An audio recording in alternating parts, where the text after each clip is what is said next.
When sizing grounding conductors for a 1000 kVA transformer installation, it's crucial to adhere to the National Electrical Code, or NEC, requirements. The primary question involves selecting the appropriate table for grounding conductor sizing on the secondary side of the transformer. The correct approach involves using Table 250.122, which dictates grounding electrode conductor sizes based on the rating of the overcurrent protection device, or OCT. This table directly correlates the OCT size to the required grounding electrode conductor size. A secondary question often arises whether it is permissible to parallel grounding conductors. According to Section 250.122b, paralleling grounding electrode conductors is only allowed if they are the same size. Therefore, if a 3/0 grounding conductor is required, it is not permissible to use two 2/0 conductors in parallel. Let's discuss a few additional observations regarding the grounding of transformers and the selection of conductors. It's important to consider the ownership and configuration of the primary power source. If the primary 13 kV and the transformer are customer-owned, the primary power source can be considered a service, and different NEC rules could apply. If the primary is supplied by the utility, this is not a service. It's critical to size the secondary conductors properly, particularly when paralleling conductors. In this scenario, 3 parallel 500 kilo circular mills conductors were proposed for the secondary. This would violate Section 240.3 C of the NEC because the conductors are not rated for the 1200 amps overcurrent protection device. To comply with the NEC, it's necessary to upsize the conductors to 3 600 kilo circular mills conductors or an equivalent configuration that can handle the 1200 amps rating. Section 240.21 Conductors C6 outlines specific requirements for feeder tap rules, which must be followed when tapping conductors from a larger feeder. These requirements include provisions for conductor insulation, ampacity ratings, and the use of effective grounding paths. The available fault current and the fault current withstand rating of the grounding electrode conductor are critically important. Calculations should determine the maximum fault current that the grounding electrode conductor could be subjected to during a fault. The grounding electrode conductor must be able to withstand this fault current to ensure personnel safety and prevent equipment damage.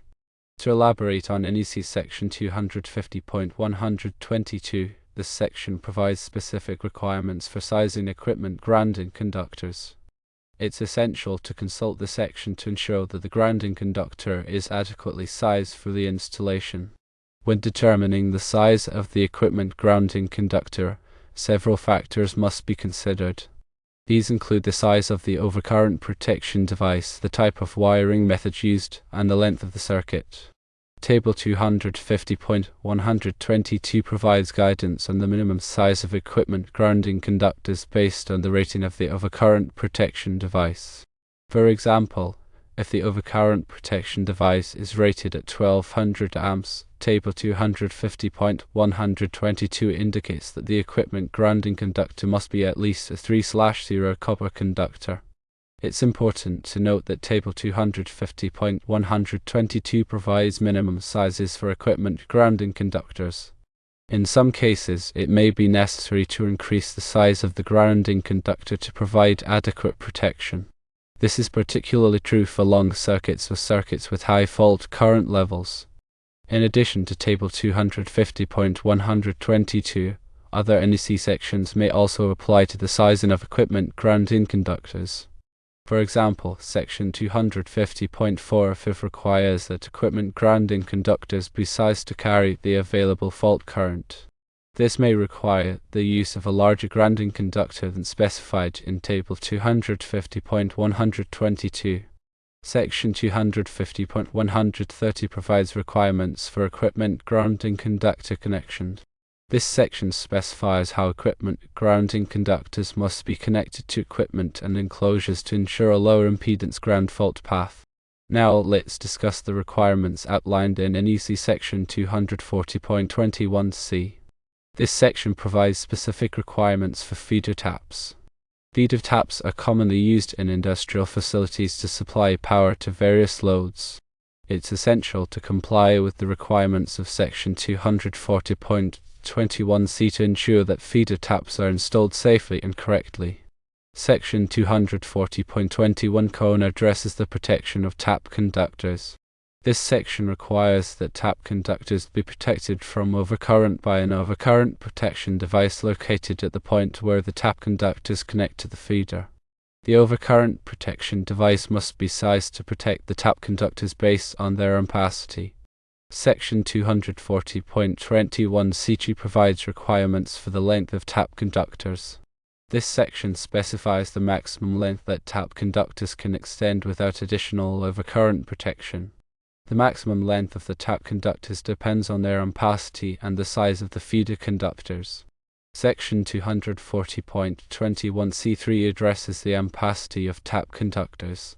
This section requires that tap conductors have an ampacity that is at least 1/3 of the ampacity of the feeder conductors. This ensures that the tap conductors are adequately sized to carry the load they are supplying. Section 240.21c4 provides requirements for the installation of tap conductors in high bay manufacturing buildings.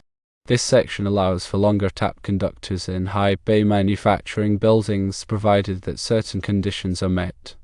These conditions include the use of qualified personnel to install and maintain the tap conductors and the implementation of specific safety measures. Section 240.21c5 addresses the protection of tap conductors from physical damage. This section requires that tap conductors be protected from physical damage by suitable enclosures or raceways. This helps to prevent damage to the tap conductors and reduce the risk of electrical shock. Section 240.21c6 provides requirements for the grounding of tap conductors. This section requires that tap conductors be grounded in accordance with the requirements of Article 250 of the NEC. This helps to ensure that the electrical system is properly grounded and that fault currents can flow safely back to the source. Now we will cover calculating fault current considering transformer impedance. The available fault current at the secondary of a transformer is a crucial parameter for ensuring safety and proper equipment protection in electrical systems. It is essential to calculate the available fault current accurately to select appropriate overcurrent protection devices in grounding conductors.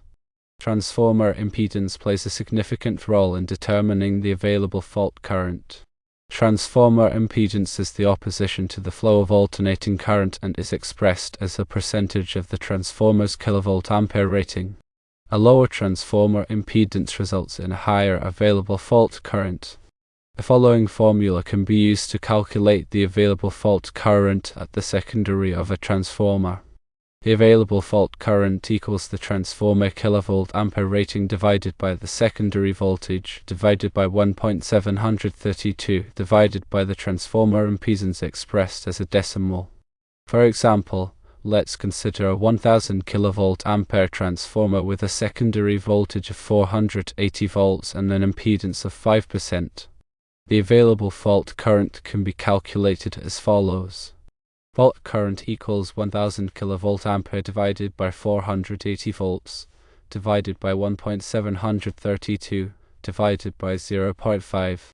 This equals approximately 24,000 amps. It's important to note that the available fault current calculated using this formula is an approximation.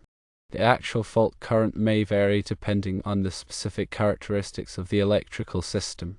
Factors such as the source impedance and the length of the conductors can affect the available fault current. To ensure accurate fault current calculations, it's recommended to use specialized software or consult with a qualified electrical engineer. In addition to calculating the available fault current, it's also essential to consider the interrupting rating of overcurrent protection devices. The interrupting rating is the maximum fault current that an overcurrent protection device can safely interrupt without being damaged. Overcurrent protection devices must have an interrupting rating that is equal to or greater than the available fault current at their location.